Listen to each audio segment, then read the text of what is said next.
Estamos de volta com o nosso programa. O entrevistado de hoje é o Dr. Oswaldo Micheluzzi.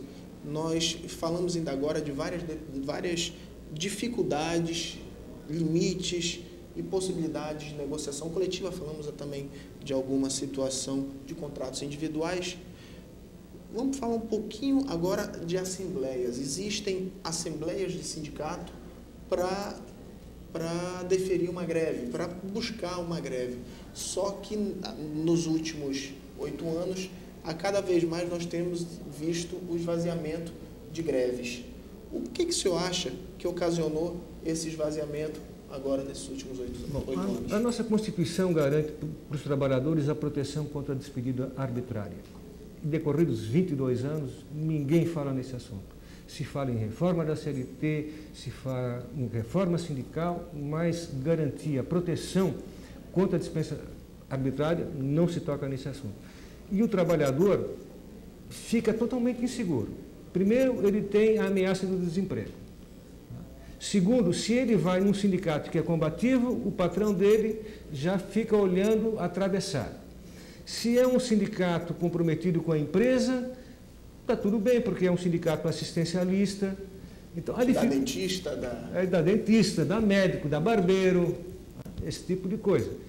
E quando precisa fazer uma assembleia para conquistar um reajuste, para recuperar o poder aquisitivo do salário, o empresário não quer que o trabalhador vá. E é muito comum, por exemplo, quando se faz uma negociação coletiva, estabelecer uma cota de reciprocidade para o sindicato.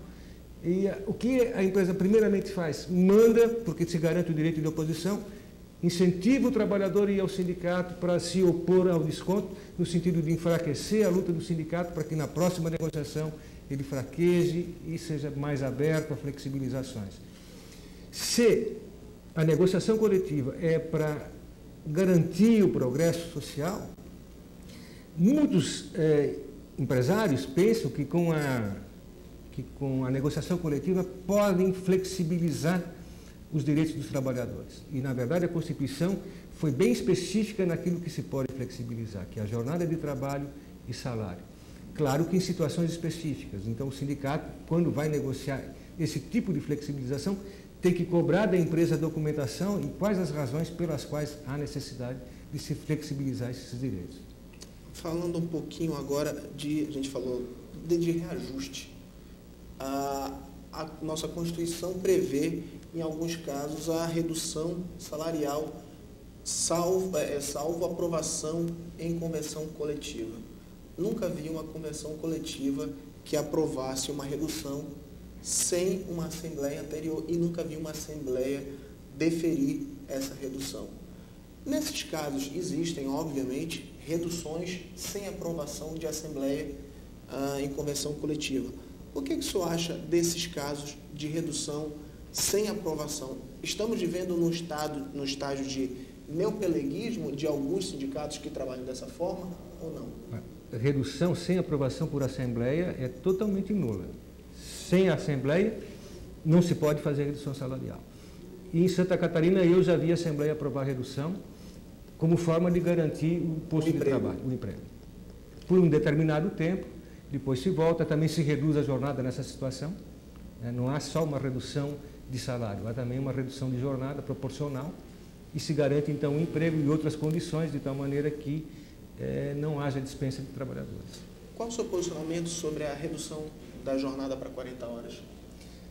No artigo que eu escrevi nesse livro, que foi o motivo do convite para vir a Belém, eu destaco as razões pelas quais o Brasil tem condições de fazer a redução da jornada. E só não faz essa redução por uma questão política. Em Santa Catarina, um sindicato negociou essa redução da jornada porque, na verdade, já praticam a jornada de 40 horas. Colocaram uma cláusula na convenção, assegurando, então, a jornada semanal de 40 horas.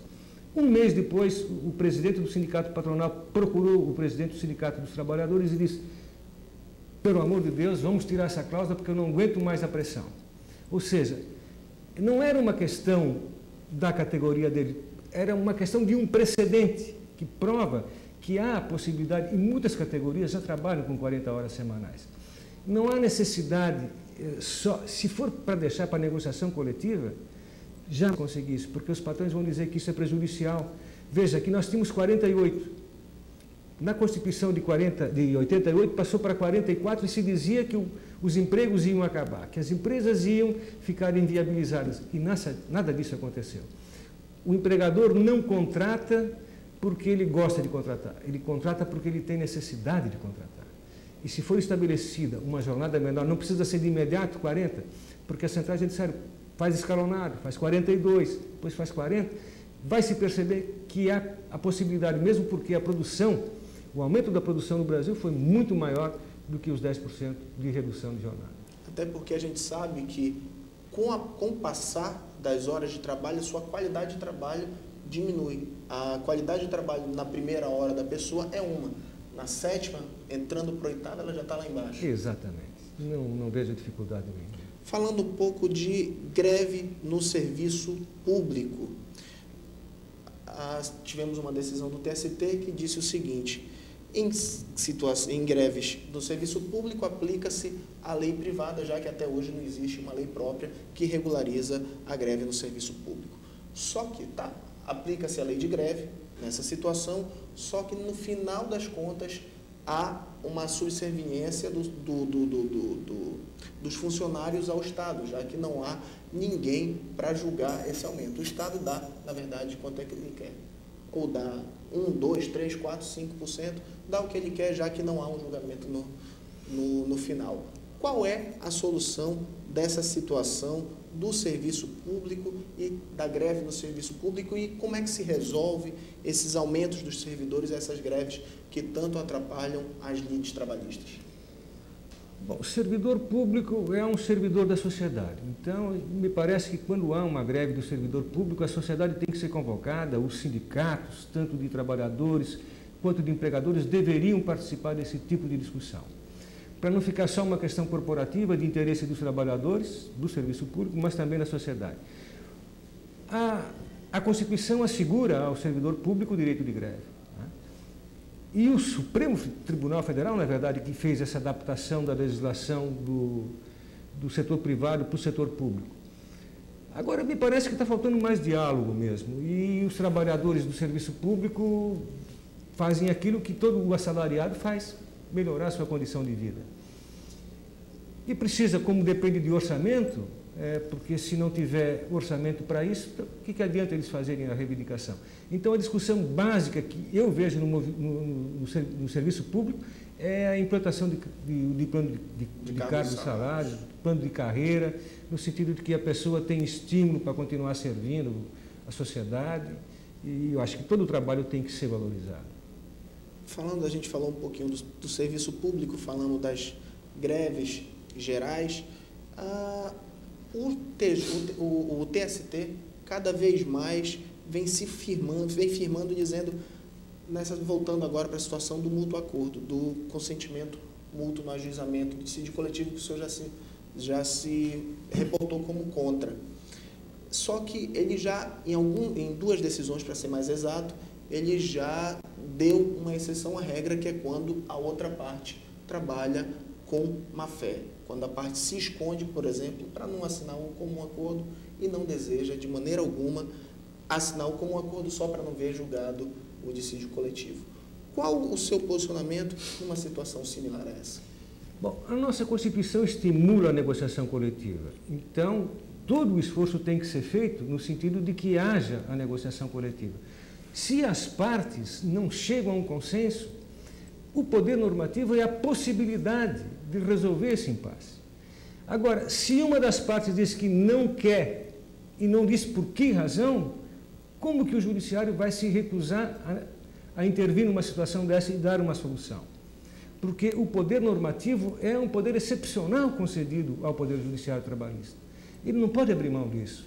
E se a nossa Constituição diz que nós temos que ter um avanço social, que o artigo 7º diz, garantia aos trabalhadores, além daqueles que ela diz, outros direitos. E o poder normativo é a negociação coletiva, a convenção coletiva, o acordo coletivo é um desses direitos.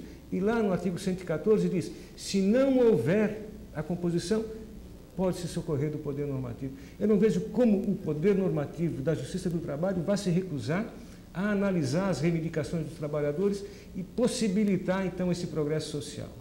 Ok, agora temos mais 1 minuto só de programa, mandar um recado para os estudantes de Direito e para os operadores de Direito do Amazonas. Bom, a importância do direito do trabalho é que ele é a centralidade da vida da pessoa. Ninguém vive sem trabalho, tá? Exceto esses que são mais afortunados, que receberam herança.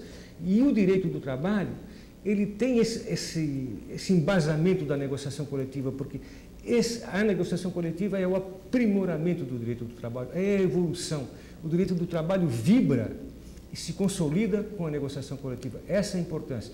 Então, o advogado, além de defender o trabalhador, de defender a empresa, de conhecer a lei, tem que estar atento a essa questão da negociação. O ser humano, lobo do lobo, o homem lobo do lobo, e buscar esse equilíbrio e fazer com que as desigualdades desapareçam e haja justiça social. Ok, doutor Osvaldo, muito obrigado pela entrevista e eu faço um pequeno intervalo e volto já já.